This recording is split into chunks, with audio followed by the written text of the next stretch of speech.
March 2026, Nairobi, Kenya. A man is detained at international departures. The luggage holds over $1.2 million, but they do not find cash inside. Security uncovers 2,238 living insects, each one sealed inside a separate glass tube. And this man is not a confused tourist. He is part of a coordinated biological theft. A massive seizure of giant African harvester ant queens. On the global black market, a single ant sells for $233. Driven by a global online economy, the destination is always a modern urban apartment, an artificial glass habitat called a formicarium. This specific bust in Kenya is not an isolated event. It is part of a rapidly growing underground trade happening every single day around the world.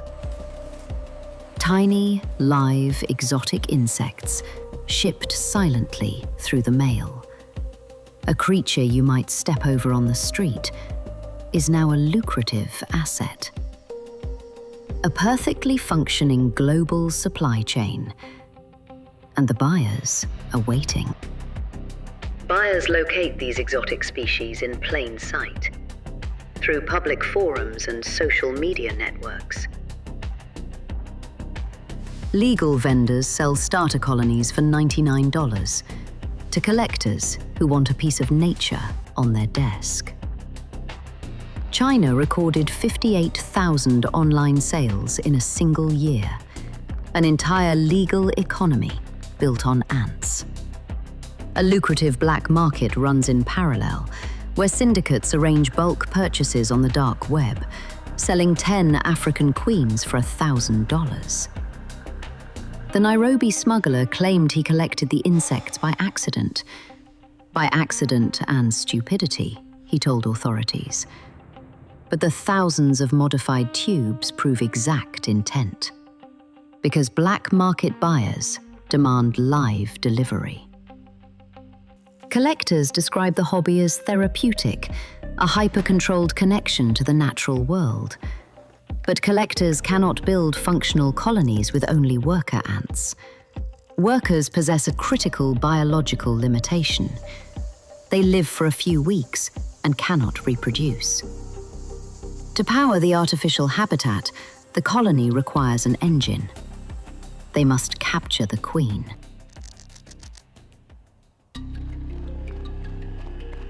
She is 24 millimeters long, an insect roughly the size of a human thumbnail.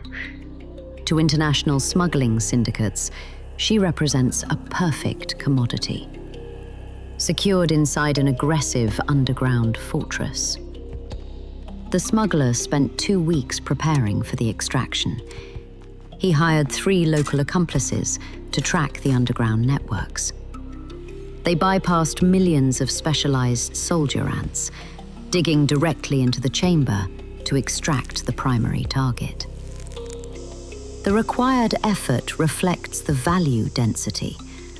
Smuggling traditional contraband requires moving it by the kilogram. It requires dodging specialized canine units and chemical scanners. This biological commodity requires none of that. A single suitcase held over $1.2 million, weighing less than 50 pounds. And the moment they pull her from the earth, the fortress effectively dies. The remaining workers cannot reproduce to replace her.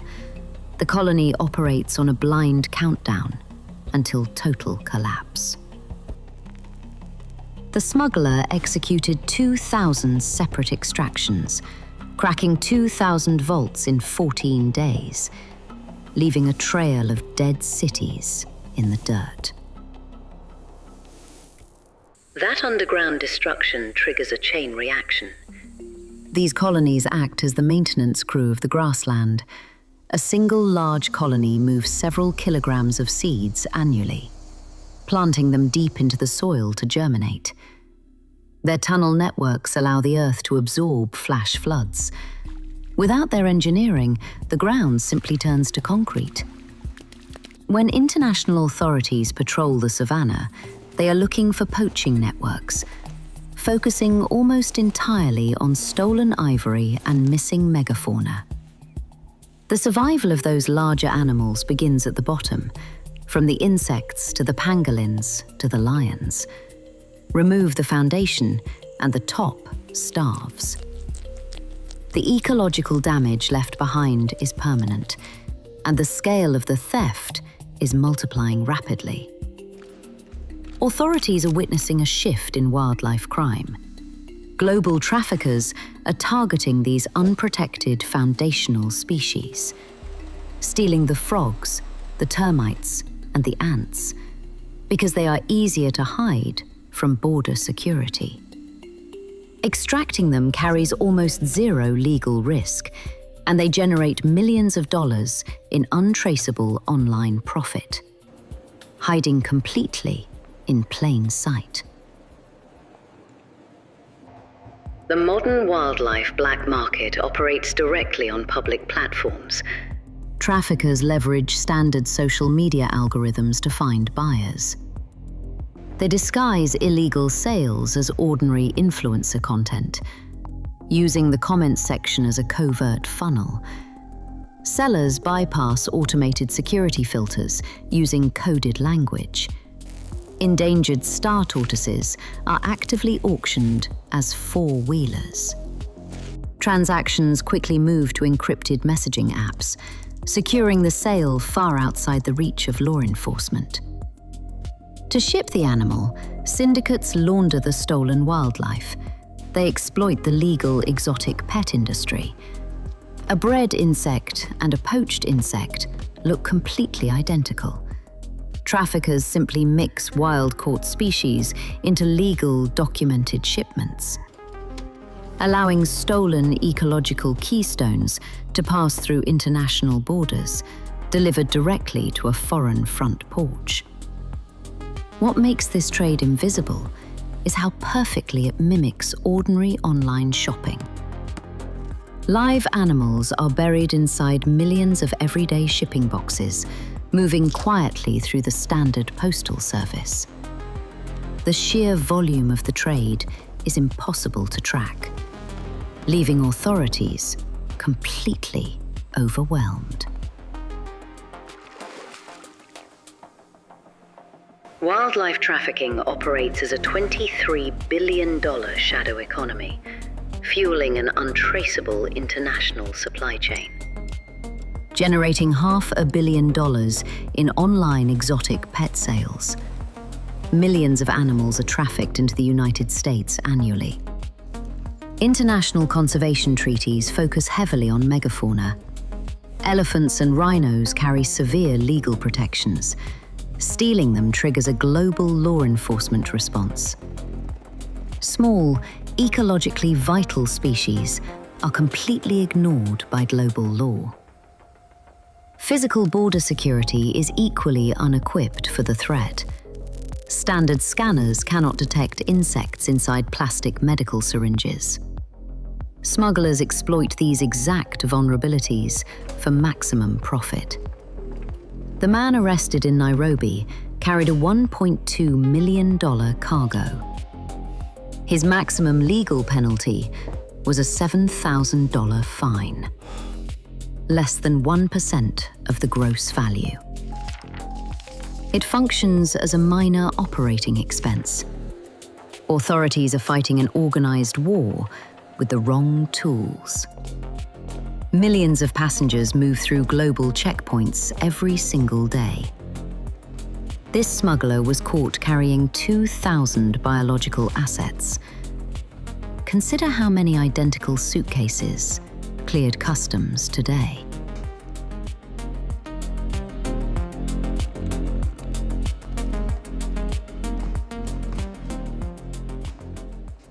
The exotic pet trade operates on a dark irony.